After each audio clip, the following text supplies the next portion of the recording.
This is day 289. Observe first. A great mentor and leader taught me a lifelong principle that has served me well in my life. This is what will be the sixth principle out of 10 this week. Principle 6: Observe first and then make changes. This mentor taught me this concept after I was promoted to a leadership position. I saw him come in and take over the organization.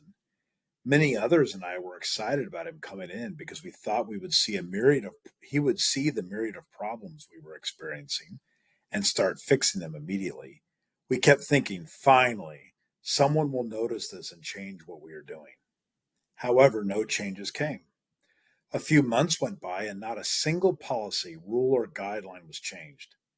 It seemed to us that he was doing nothing. Then one day I got a phone call asking me to serve in a leadership role where I would be in frequent communication with this new leader. During our first meeting, I had the chance to ask him about the various problems that seemed so obvious to me. He knew them all. He understood the problems that I described in great detail. He knew why they were a problem and even considered some possible resolutions. I was perplexed and asked him why he had not done anything yet. He looked at me and said, "You noticed that, did you?" He took a moment and explained that he was going to teach me a life lesson and that if I were wise, I would take a mental note, and that I did. He had served in business and in government for most of his career. He had been in high ranking positions, and he'd been in middle management as well. He told me that there will be many times in my life when I will be asked to take control of another organization. The first few months of your engagement will make the difference between success and failure, he said. The best advice I can give you is that when you come into a new environment, resist the urge to make changes. Your best path is to do nothing and observe only.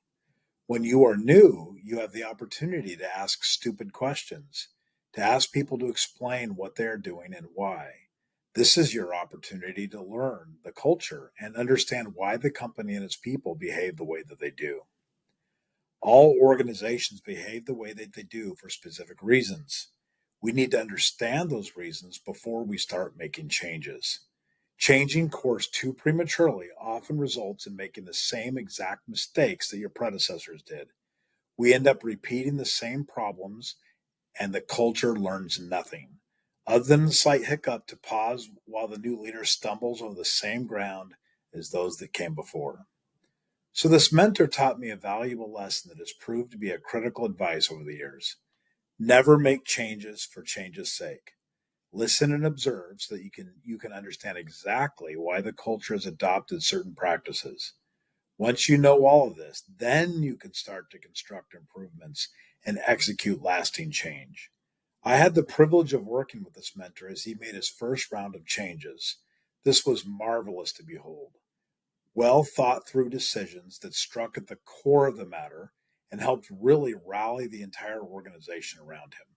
People no longer feared the new boss because they realized he was going to be wise and prudent in his decision making process.